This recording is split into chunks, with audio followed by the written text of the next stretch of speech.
हमारा विषय श्राद्ध कैसे करें, श्राद्ध में क्या करें क्या ना करें। श्राद्ध के पक्ष में गया में श्राद्ध करने की अत्यधिक महिमा बताई गई है। शास्त्रों में ऐसा लिखा है, जीव तो वाक्य करणात् क्षया हे भूरि भोजनात् गयायाम पिंडदानाच्च त्रिभिर्पुत्रस्य पुत्रता। तो जिस पुत्र ने जीवन पर्यंत माता पिता की आज्ञा का पालन किया, श्राद्ध में खूब भोजन कराया और गया तीर्थ में पितरों का पिंडदान अथवा गया में श्राद्ध करने वाला पुत्र, उस पुत्र का पुत्रत्व सार्थक है। वही पुत्र होने के योग्य है। गया श्राद्ध की महिमा को बताते हुए ऐसा भी कहते हैं कि गया भी गमनम कर्तुम यह शक्तो ना विगच्छति सोचन्ति पितरस्तस्य वृथा तेषां परिश्रमः। तस्मात् सर्वप्रयत्नेन ब्राह्मणस्तु विशेषतः प्रददात् विधिवत् पिंडान गयाम गत्वा समाहितः। जो गया जाने में समर्थ होते हुए भी नहीं जाता है, उसके पितर ऐसा सोचते हैं कि उनका संपूर्ण परिश्रम, संपूर्ण जीवन निरर्थक गया। अतः मनुष्य को पूरे प्रयत्न के साथ गया जाकर सावधानी पूर्वक विधि विधान से पिंडदान करना चाहिए। इन वचनों के अनुसार पितृ ऋण से मुक्ति हेतु गया श्राद्ध करने की अनिवार्यता के कारण और उसके न करने से पाप लगने के कारण गया में पिंडदान तथा श्राद्ध अवश्य करना चाहिए। कुछ लोगों में यह भ्रमात्मक प्रचार है कि गया श्राद्ध के बाद वार्षिक श्राद्ध आदि करने की आवश्यकता नहीं है, परंतु यह विचार पूर्ण रूप से गलत है। गया श्राद्ध तो नित्य श्राद्ध है। इसे एक बार से अधिक भी गया जाकर किया जा सकता है। गया श्राद्ध करने के बाद भी घर में वार्षिक क्षयः श्राद्ध तथा पितृपक्ष के श्राद्ध आदि सभी श्राद्ध करने चाहिए, छोड़ने की आवश्यकता नहीं है।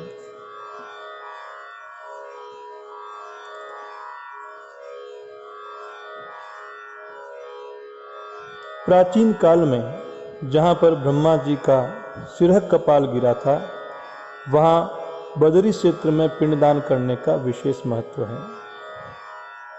सनत कुमार संहिता में यह वचन आया है, शिरः कपालम यत्रे तत्पपात ब्रह्मणः पुरा तत्रैव बदरी क्षेत्रे पिंडम दातुम प्रभु पुमान मोहाद गयायाम दध्यादः स पितृन्न पातये स्वकान लभते च ततः शापम नारदे तन्मयोदितम। इसका तात्पर्य यह है कि बदरी क्षेत्र में स्थित ब्रह्म कपाली में श्राद्ध करने का सामर्थ्य होने पर भी यदि कोई व्यक्ति मोहवश गया में ही अपने पितरों का श्राद्ध करके संतुष्ट हो जाता है, तो उसके पितृगणों का अधःपतन होता है। लेकिन ध्यान देने योग्य बात यह है कि यहाँ पर श्राद्ध का मना नहीं किया गया है, पिंडदान का मना किया गया है। अतः पितृपक्ष में क्षया तिथि तथा अन्य पर्वों पर ब्राह्मण भोजन आदि के द्वारा पिंड रहित श्राद्ध तथा तर्पण आदि का निषेध नहीं है, इनको करते रहना चाहिए। अब हम बात करेंगे श्राद्ध पक्ष में क्या करना चाहिए। श्राद्ध पक्ष में 8 दुर्लभ प्रयोजनीय वस्तु हैं जिनको ध्यान रखना चाहिए। श्राद्ध में कुछ बातें अत्यंत महत्व की है, जैसे कुतप वेला। यह वेला दिन का 8वां मुहूर्त होता है, अर्थात दिन में 11:36 से 12:24 तक का समय। यह समय श्राद्ध के लिए मुख्य रूप से प्रशस्त है, इसे ही कुतप वेला कहते हैं। कुत्सित अर्थात पाप को संतप्त करने के कारण इसे कुतप कहा गया है। श्राद्ध के समय में चांदी, कुश, तिल, गौ और दोहित्र अर्थात कन्या का पुत्र, इनका विशेष महत्व है। ये श्राद्ध के लिए बड़े ही प्रयोजनीय हैं। श्राद्ध में तिल की और कुश की क्या महत्व है? क्योंकि ये दोनों भगवान विष्णु के शरीर से प्रादुर्भूत हैं, अतः ये श्राद्ध की रक्षा करने में सर्वसमर्थ हैं। ऐसा देवगण भी कहते हैं, विष्णोर्देह समुद्भूताः कुशः कृष्णास्तिलांस्तथा श्राद्धस्य रक्षणायाल मेतत् प्राहुर्दिवौकशः। कुश और तिल दोनों भगवान विष्णु के शरीर से प्रादुर्भूत हुए हैं, अतः यह श्राद्ध की रक्षा करने में सर्वसमर्थ हैं। चांदी का श्राद्ध में महत्व। कहा जाता है, श्राद्ध में पितरों के निमित्त पात्र के रूप में पलाश तथा महुआ आदि के वृक्षों के पत्तों के दोने या काष्ठ अथवा मिट्टी से बनाए हुए बर्तनों का प्रयोग करना चाहिए। परंतु इसके साथ ही स्वर्णमय अथवा रजतमय पात्रों का भी प्रयोग करने की विधि है। मुख्य रूप से श्राद्ध में चांदी का विशेष महत्व कहा गया है, क्योंकि चांदी शिवजी के नेत्र से उद्भूत हुई है, इसीलिए यह पितरों को परम प्रिय है। यहाँ तक लिखा है कि यदि चांदी का पात्र देने का सामर्थ्य न हो तो चांदी के विषय में चर्चा अथवा दर्शन अथवा दान से भी कार्य संपन्न हो जाता है। अतः श्राद्ध के समय यथासंभव चांदी के बर्तन में, सामर्थ्य न होने पर पलाश अथवा महुआ के पत्तों से बने हुए बर्तन में भोजन करवाना चाहिए।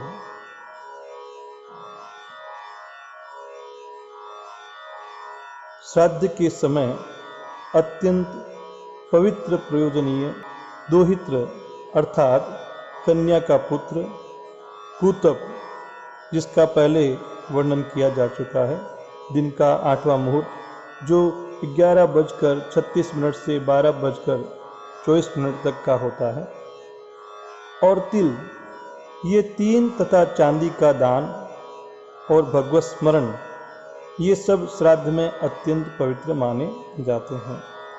त्रीणि श्राद्धे पवित्राणि दोहित्र कुतपस्तिला रजतस्य तथा दानम कथा संकीर्तनादिकम। श्राद्ध में तुलसी की महिमा। तुलसी की गंध से पितृगण प्रसन्न होकर के गरुड़ पर आरूढ़ हो विष्णु लोक को चले जाते हैं। तुलसी गंधमाघ्राय पितरस्तुष्टमानसाः प्रयान्ति गरुडारूढ़ास्तत्पदं चक्रपाणिनः। पितृपिंडार्चनम श्राद्धे यह कृते तुलसीदले प्रीणितः पितरस्तेन यावत् चंद्रार्कमेदिनी।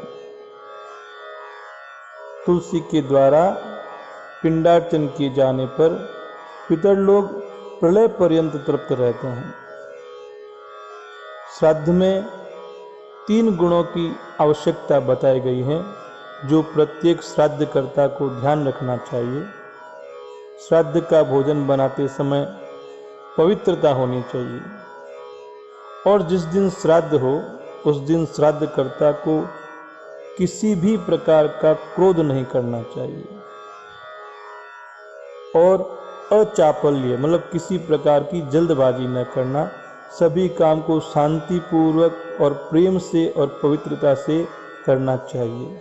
ये 3 गुण प्रशंसनीय हैं, अतः श्राद्धकर्ता में होने आवश्यक हैं। श्राद्ध के समय किस प्रकार के पुष्पों का प्रयोग करें? तो श्राद्ध के समय मुख्य रूप से सफ़ेद पुष्प ग्राह्य हैं। सफ़ेद में भी सुगंधित पुष्प की विशेष महिमा है।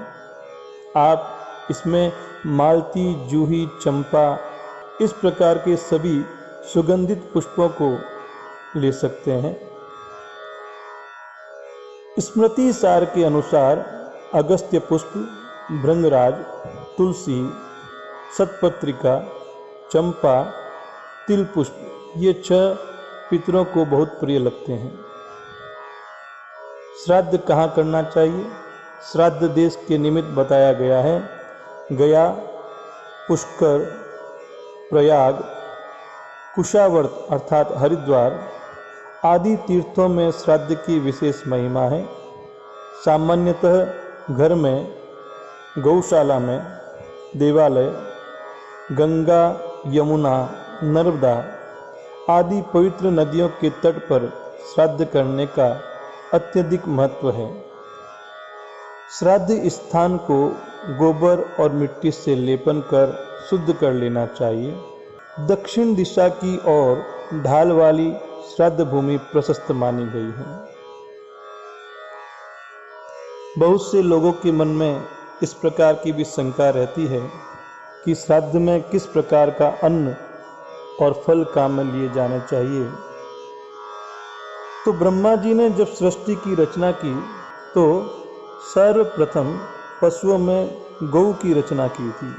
अतः श्राद्ध में उन्हीं गौ माता का दूध, दही और घी काम में लेना चाहिए। जो धान, तिल, गेहूँ, मूंग, सरसों का तेल, तिन्नी का चावल, कंगनी आदि से पितरों को तृप्त करना चाहिए।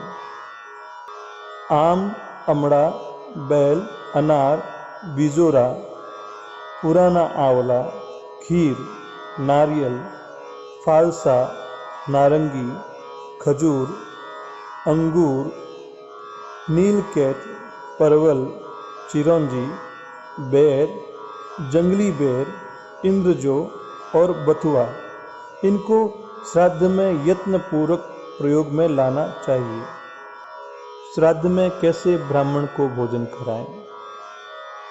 जिस ब्राह्मण को श्राद्ध में भोजन करने के निमित्त निमंत्रण दिया जाता है वह ब्राह्मण कैसा हो?